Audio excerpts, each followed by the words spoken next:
असफलता एक चुनौती है, इसे स्वीकार करो। कहाँ कमी रह गई देखो और सुधार करो। हेलो दोस्तों, आपका स्वागत है हमारे चैनल पे। और आज हमारे समक्ष उपस्थित हैं रागिनी दुबे जी, जिनका चयन बीपीएससी टीआरई 2 में हुआ था और बहुत दिनों के बाद इनसे मिलना हुआ, तो हमने कहा कि कुछ अभ्यर्थी जो कि 4.0 में फॉर्म अप्लाई करने वाले हैं और तैयारी करने वाले हैं, उनके लिए अपनी कुछ स्ट्रेटजी बताइए। तो रागिनी दुबे जी, आपका स्वागत है हमारे चैनल पे। बहुत बहुत धन्यवाद प्रिया जी।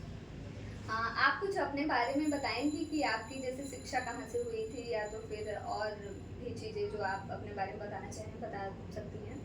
मेरा नाम रागिनी दुबे है। मैं उत्तर प्रदेश प्रयागराज से हूँ और मेरी सारी शिक्षा प्रयागराज से ही हुई है जी। और मैं ईविंग क्रिश्चियन कॉलेज से ग्रेजुएशन मेरा हुआ है और पोस्ट ग्रेजुएशन भी वहीं से हुआ है। सुने थे हम कि आपने टॉप भी किया था ग्रेजुएशन और पीजी में। जी जी, तो आपको बहुत बहुत बधाई, आप ब्रिलियंट स्टूडेंट हैं इसका मतलब। तो आप ये बताइए कि जैसे कि टीआरई 2.0 में या तो कि सभी में, जैसे कि आपका सब्जेक्ट क्या था और उसमें कॉम्बिनेशन आपका क्या था। मेरा सब्जेक्ट सोशल साइंस था और कॉम्बिनेशन मेरा था हिस्ट्री और पॉलिटिकल साइंस। अच्छा, मतलब 6 to 8 में आपका चयन हुआ है। जी। अच्छा, तो आप ये थोड़ा,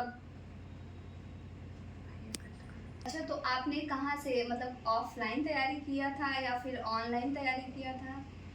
नहीं, मैंने सेल्फ स्टडी ही किया था। अच्छा। और तैयारी के लिए मैंने बिहार सीआरटी और एनसीईआरटी यहाँ से तैयारी की थी और क्वेश्चंस भी लगभग वहीं से आए थे। तो इसीलिए जिसको भी तैयारी करना है, मतलब सोच रहा है तैयारी करने के लिए टीआरई 4 के लिए, तो वो एससीईआरटी और एनसीईआरटी से पढ़ सकता है। और जैसे कि जो 40 नंबर का आता है जीएस अलग से, तो उसके लिए, और जो करंट अफेयर, तो उसके लिए आपने कहाँ से पढ़ाई की थी। करंट अफेयर के लिए तो गौरव सर की क्लास मैंने देखी थी और हमेशा ही मैं देखती हूँ। और जीके के लिए इतना टाइम नहीं था, तो मैं जीके के लिए तो पहले से जो तैयारी थी उसी से हुआ मेरा, और मेन फोकस मेरा सब्जेक्ट पे ही था क्योंकि सब्जेक्ट के लिए पहले से कॉम्बिनेशन नहीं बताया गया था। तो मैं चारों सब्जेक्ट की तैयारी कर रही थी। एसएसटी में 4 सब्जेक्ट था, तो ये लास्ट टाइम एडमिट कार्ड आने से 2-3 दिन पहले ये पता चला कि 2 ही सब्जेक्ट से होगा। तो इसलिए मेरा जीके पे इतना नहीं हो पाया, जो पहले से जो तैयारी थी उसी से हुआ। अच्छा, तो आप जैसे कि कुछ जो पर्टिकुलर कोई बुक्स है, तो कौन सी एनसीईआरटी और एससीईआरटी तो मान लीजिए आपने जो है फॉलो किया था, उसके साथ साथ कोई ऐसी बुक बताना चाहें जिससे कि आपने तैयारी की थी। उस टाइम नहीं था ना, तो इसलिए सीआरटी एनसीईआरटी उसी से मैंने तैयारी की थी। अच्छा। और जो भी तैयारी करना चाह रहा है तो 9th और 10th मतलब इसकी एनसीईआरटी अच्छे से तैयार कर लें। क्वेश्चन से यहीं से आए थे। अच्छा। और जैसे वर्ल्ड हिस्ट्री से ज़्यादा आया था, एंशिएंट से बिल्कुल कुछ नहीं आया था, तो तैयारी तो सिलेबस तो कुछ डिसाइड है नहीं, तो इसलिए एग्जाम देके ये पता चला कि जो भी क्वेश्चंस आए थे वो एनसीईआरटी और बिहार एससीईआरटी बोर्ड से ही आया। अच्छा, तो आपकी जो जैसे ग्रेजुएशन और मास्टर्स थे, जैसे कि आपने किस में किया है, पीजी स्ट्रीम से किया है। जी, पॉलिटिकल साइंस से। पॉलिटिकल साइंस से, तो उससे भी आपको कुछ फायदा मिला। हाँ, उससे बहुत फायदा आप रेगुलर स्टूडेंट रही हैं, उससे बहुत फायदा मिला। जो रेगुलर स्टूडेंट है तो उसको तो फायदा मिलना ही है। इसीलिए मैंने बोला ना कि 4 सब्जेक्ट पहले पता था, तो इसलिए टाइम उसमें थोड़ा मेरा वेस्ट हुआ। बाद में जब पता चला 2 सब्जेक्ट से ही होना है, तो मेरा ग्रेजुएशन में भी हिस्ट्री और पॉलिटिकल साइंस था, इसलिए मेरी तैयारी अच्छी थी। तो आप जैसे कि उसके लिए नोट्स कैसे प्रिपेयर करती थी, सिर्फ बुक से या फिर नोट्स भी तो आप बनाई होंगी कुछ। हाँ, नोट्स मैंने वही नोट्स मैंने एनसीईआरटी और एससीईआरटी से ही बनाया था। और कुछ जो इम्पोर्टेंट लगता था, यूट्यूब, आजकल तो यूट्यूब पे इतने सारे चैनल्स हैं, तो पढ़ाई का अच्छा माध्यम है, तो उससे भी तैयारी कुछ मैंने की। कोचिंग नहीं ज्वाइन की थी, लेकिन यूट्यूब से बहुत ज़्यादा हेल्प मिल जाता है। तो आपने सेल्फ स्टडी ही किया है। तो अच्छा, मान लीजिए कि किसी बच्चे को अभी फॉर्म तो आया नहीं है, लेकिन फिर भी मान लीजिए कि कम ही समय है, उसको तैयारी करना है, तो आप क्या सजेस्ट करेंगे कि कैसे उसको तैयारी करनी चाहिए। एक प्रॉपर वे में कुछ बता दीजिए कि जिससे कि हेल्प हो जाए। तैयारी तो पहले उसको सब्जेक्ट पे ही अपना फोकस ज़्यादा होना चाहिए, और अभी तो फॉर्म नहीं आया है तो तैयारी के लिए टाइम है उसके पास। अगर उसका टाइम टेबल शेड्यूल अच्छे से बना लेता है, तो टाइम अगर 4 घंटे 5 घंटे भी डेली देता है तो उतना बहुत रहेगा। और अगर रेगुलर वो टाइम देता है, मन से पढ़ता है, कोई 12 घंटे भी पढ़ता है, मन से नहीं पढ़ता तो कोई फायदा नहीं। लेकिन अगर 2-3 घंटे भी मन से पढ़ता है तो उसके लिए वही बहुत है। इसलिए जो भी पढ़े तो मन से पढ़े प्रॉपर स्टडी हाँ। के अनुसार। तो आप मान लीजिए नोट्स के लिए क्या बोलेंगी, कैसे नोट्स बनाना चाहिए? थोड़ा नोट्स तो के मैंने बारे में जैसे बताइए। ग्रेजुएशन पोस्ट ग्रेजुएशन किया था, आपको बताया, तो रेगुलर मैं स्टूडेंट थी, तो उससे बहुत हेल्प हुआ मेरा। तो नोट्स मेरा उससे भी मैंने पढ़ा, और एनसीईआरटी एससीईआरटी उससे मैंने खुद से नोट्स बनाया, तो उसी से मैंने पढ़ा, और बुक कोई मैंने अदर नहीं लिया था। अच्छा। हाँ, लेकिन प्रीवियस ईयर क्वेश्चंस मैंने बीपीएससी के सॉल्व किए थे। और करंट अफेयर के लिए आपने क्या बताया कि गौरव सर की क्लास। अच्छा, गौरव सर को, तो आप गौरव सर की क्लास भी ले सकते हैं अगर आपको करंट अफेयर के लिए, क्योंकि वो सुबह सुबह करवाते हैं, तो फिर वही आपका रूटीन लगता है आप भी देखती हैं। जी जी जी, हाँ उनका तो क्योंकि सुबह सुबह उनका रहता है, तो हाँ। फिर देख लेते हैं।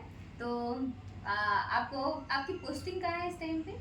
गया में, बोध गया में पोस्टेड है। अच्छा, बोध गया में। तो आप जैसे कि कोई कैंडिडेट मान लीजिए फॉर्म भरता है और अप्लाई करता है, तो उसमें कितने दिए जाते हैं डिस्ट्रिक्ट? 3 दिए जाते हैं, और अच्छा। आपका ये चयन इस हिसाब से होता है, नंबर किस हिसाब से है। अच्छा, हाँ, अगर आपका आपका नंबर कितना था? मेरा 85 था। अच्छा जी। तो मैंने गया, पहले नंबर में मेरा गया ही था, तो मुझे गया ही मिला। अच्छा। हाँ, तो अगर उस हिसाब से नंबर नहीं रहता है तो आपको कहीं भी भेज सकते हैं।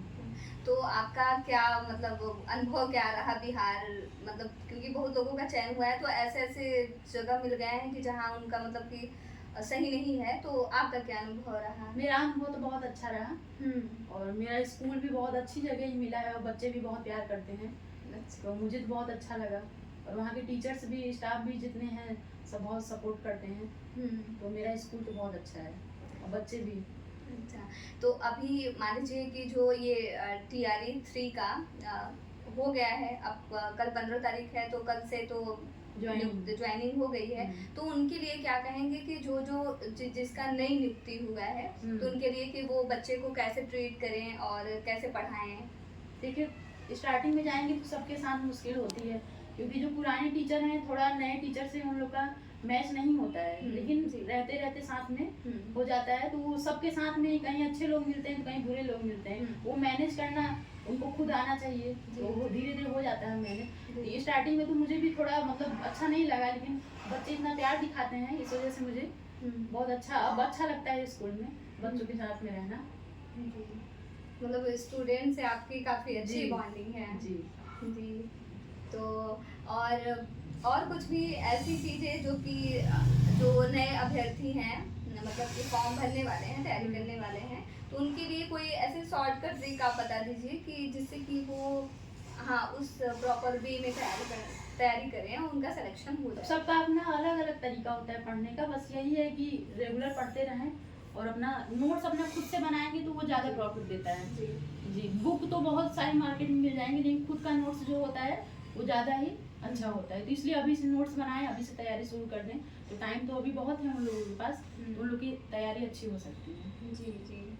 तो आप लोगों ने ये जाना कि अगर आप लोगों को तैयारी करना है BPSC 4.0 की, तो आप लोगों को एक प्रॉपर वे में स्ट्रेटजी बनानी पड़ेगी, और खासकर जो NCERT है और SCERT उसको फॉलो करना पड़ेगा। उसके साथ साथ आपने अगर ग्रेजुएशन या तो पोस्ट ग्रेजुएशन में रेगुलर क्लासेस लिए हैं, वो भी बेनिफिशियल होगा, क्योंकि सब्जेक्ट से ही तो क्वेश्चन आते हैं।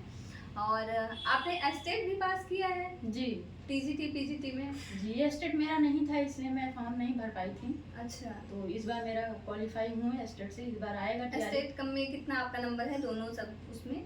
TGT मेरा TGT में है 115 और PGT में है 135 नंबर। गुड, देखिए मतलब ब्रिलियंट स्टूडेंट हैं प्रयागराज की।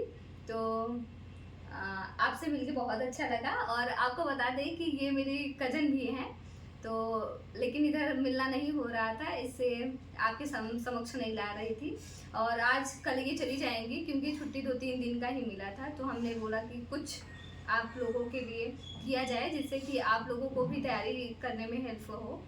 तो रागिनी जी और मेरी ये बहन है, क्योंकि हम लोगों की जो पढ़ाई है वो एक साथ हुई है, मतलब एक साथ नहीं कह सकते, एक साथ ही हुई है, बस एक जगह से नहीं हुई है, और इनका जो सब्जेक्ट है वो अलग है, सोशल साइंस पॉलिटी से PG की हुई है। ग्रेजुएशन में क्या था आपका सब्जेक्ट? मेरा एजुकेशन पॉलिटिकल साइंस और हिस्ट्री था। हिस्ट्री था। एजुकेशन हिस्ट्री पॉलिटिकल साइंस था, तो इनका जो स्ट्रीम है वो अलग था और मेरा तो होम साइंस है, आप लोग जानते ही हैं।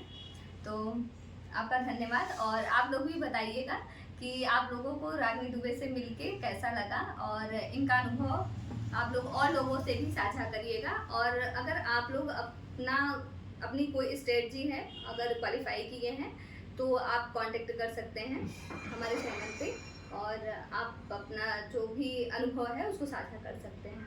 धन्यवाद।